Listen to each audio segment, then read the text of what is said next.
Welcome to the More Than Fitness podcast. Hello, podcast friends, and welcome back to Minisode number 78 on the More Than Fitness podcast. We've got a good one today. I have a little bit of notes here, nothing too crazy, so I'm going to kind of wing this one, but nonetheless, I still think that my years... excuse me, it's early. My years of expertise and thinking through these exercises in the first place will see me through and allow me to help you guys efficiently. Okay, so today's Minisode topic is going to be overrated and underrated exercises for building muscle. And so the two main criteria that I focused on for making this list in the first place. The first was injury, right? So injury risk, and how. So let me back up for a second. The people over at Renaissance Periodization, so Dr. Mike Israetel and a bunch of other smart people, they came up with something called a stimulus to fatigue ratio. And don't worry, I'm not going to get into that too much. But to use an example on the first exercise that I'm going to talk about that I think is overrated, that may actually take some of you aback or by surprise. The first overrated exercise I think is barbell deadlifts. Okay. This isn't just deadlifts in general. This is specifically barbell deadlifts. And so the two indicators the two criteria that I'm basing these exercises off of, again, are injury risk and also ability to accumulate volume over time. Ideally, accumulate volume over time while minimizing injury risk, right? Because you don't have to do barbell deadlifts to build muscle in your back or in your legs or something like that. But the reason why barbell deadlifts and any of the barbell lifts are so effective is because we know, as I've talked about in other minisodes, that to build muscle, you do have to accumulate volume. You have to do more work. You have to lift more weight over time to build muscle mass. And what do you think, what type of modality of exercise do you think allows you to do that the easiest? Well, of course, it's going to be the barbell lifts, right? Because you can load up plates and things like that. Like you can use much more weight on a barbell bench press as you can a pec deck or even dumbbells, right? Like the likelihood of somebody lifting, that's why you see these big, strong guys, they can bench press over 500 pounds. But if they have to use two dumbbells of 250 pounds each, it's very, very difficult for them. So the reason why the barbell lifts are the main lifts for a reason is that they allow us to accumulate volume over time the most effectively and efficiently. However, the reason why I think the barbell deadlifts are overrated is that as far as the stimulus to fatigue ratio comes into play, so they have a large stimulus. They do allow you to lift a lot of weight over time, but they also have a very high fatigue rate. So they wear you out, put simply, right? They make you very tired. And also if you don't have pristine form on deadlifts, your risk of injury goes way, way up. So you have to consider the trade-offs, especially whenever it comes to building muscle, right? If you're a power lifter and the main lifts, like you compete in the main lifts, or you're focused on getting stronger in the main lifts, well then of course it makes sense for you to do deadlifts. But if you're just working on pure aesthetics, and of course you want to get stronger in things, but you don't have to do deadlifts, or you don't particularly enjoy doing deadlifts, well, that's okay. You don't have to do that. You can do other exercises that could be much more beneficial. So that's kind of the caveat. I explained through the barbell deadlifts. But yeah, keep in mind the injury risk and the ability to accumulate volume, and then the stimulus to fatigue ratio for barbell deadlifts. It's just, for me and for most of the clients that I work with, there's more ways than one to skin a cat, right? As they say. So if you want to build up your back, if you want to build up your posterior chain, your glutes, your hamstrings, your erectors, etc., there's other ways to do that with less injury risk and less fatigue than barbell deadlifts. Okay, the second overrated exercise is going to be barbell bench press. And this, again, goes back to injury risk. And for most people, they just simply use shitty form. They use shitty form, so they don't know how to do the lift in the first place, or it's just such an ego lift that so many people let their ego take over first before actually making the primary motive to gain muscle and accumulate volume and work over time, right? So the barbell bench press is such a showy lift where you're like, I want to tell these people that I did 225 for 10 reps or whatever the hell it is, right? That people just tend to, I mean, guys in particular, who are we kidding, can really try and do way too much weight, and they end up hurting themselves. They end up maxing out all the time, and these are not conducive to building muscle over time. So yeah, I do think barbell bench presses are overrated. The third exercise that's overrated is going to be weighted pull-ups, and there's going to be a theme here. I think that weighted pull-ups are overrated because most people can't even do 10 full, all the way down, all the way up pull-ups without any momentum at all in the first place. So I think that the people who can do weighted pull-ups are very far and few in between.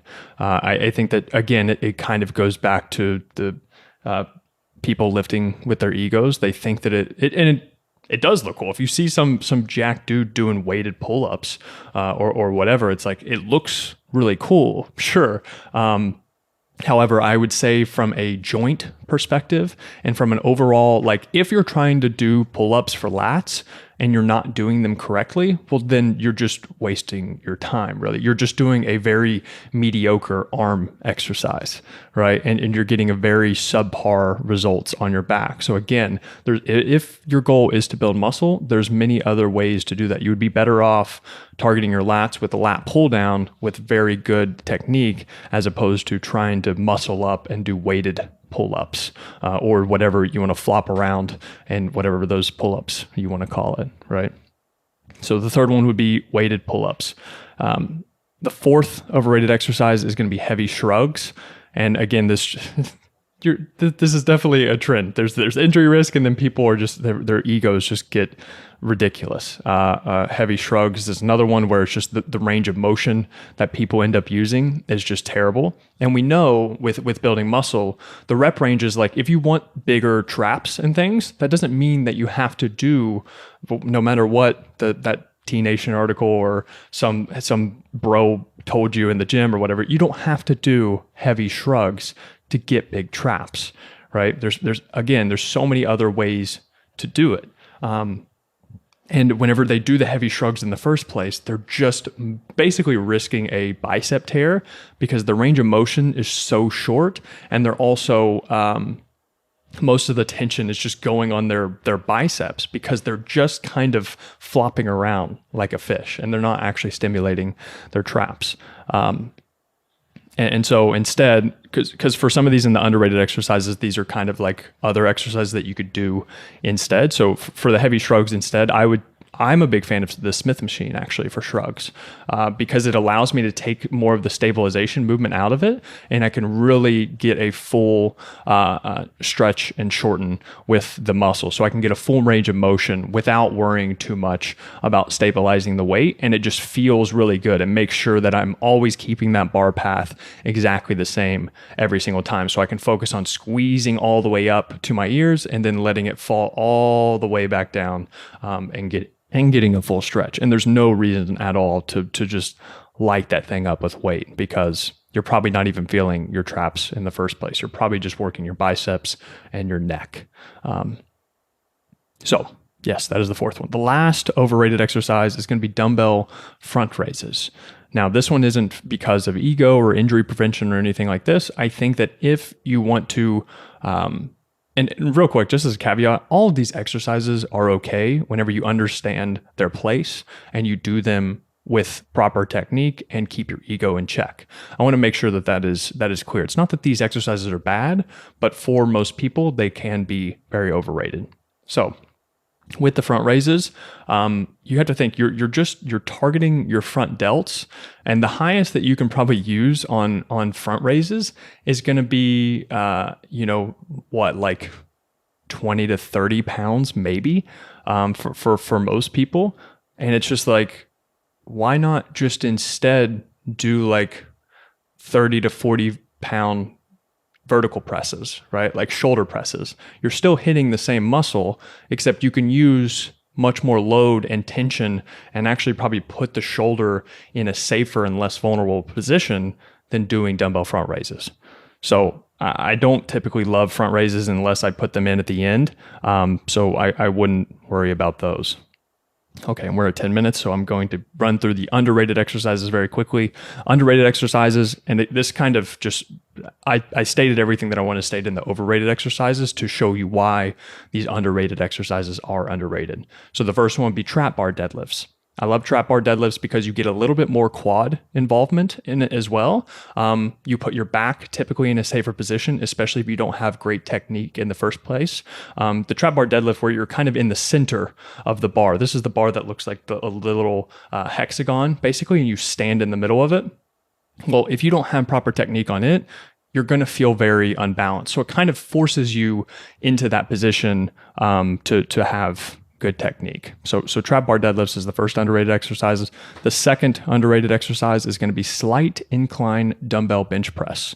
I like slight incline because it's a little bit easier on my shoulders. You get a little bit more upper chest activation, and it feels better to me than the 45-degree incline or the complete flat bench press. I like just a slight incline. So for me, this is just like one notch up from completely flat. Or if your gym doesn't have that, I just stick a couple like 25s or 45s underneath the back of the bench to give me just that slight incline. And the dumbbell bench press, again, it allows me to rotate a little bit more degrees of freedom with my wrists and hands. And so with a barbell, your hands and wrists are in a fixed position, but with dumbbells, you can kind of turn them a little bit, and you can get more of a in-between between a pronated and a completely neutral grip, right? So pronated, neutral, right?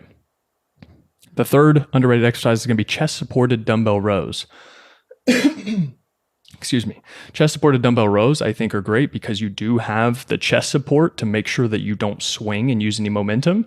And you can just get a really good full range of motion and solely focus on your back. So your traps, your rhomboids, lats, everything gets hit really, really well with chest-supported rows. You can use a lot of weight because you do have the chest support in front of you.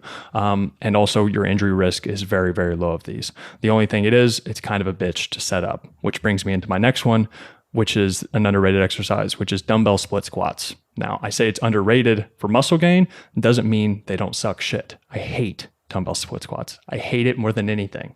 However, it's still a great exercise because it's a unilateral movement, and you can also play around with your foot position, and you can target more your quads if you keep your foot a little bit closer to you and your knee angle is a little bit more bent. I'll keep it that way. Or you can put your foot a little bit further away from the bench, and you can target more glutes, hamstrings, and a little bit of that. So dumbbell split squats are wonderful there.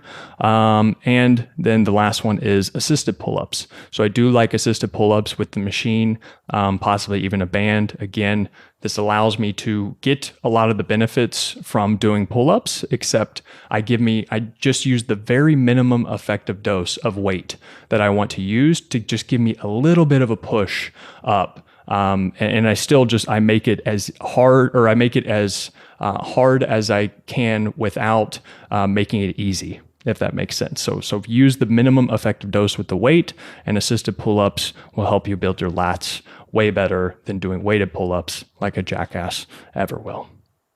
All right, and that is it for Minisode number 78. Real quick, the overrated exercises are barbell deadlifts, barbell bench press, weighted pull-ups, heavy shrugs, dumbbell front raises. The underrated exercises are trap bar deadlifts, slight incline dumbbell bench, chest-supported dumbbell rows, dumbbell split squats, and assisted pull-ups. And that is it for Minisode number 78. As always, thank you guys so much for listening and for watching. See ya.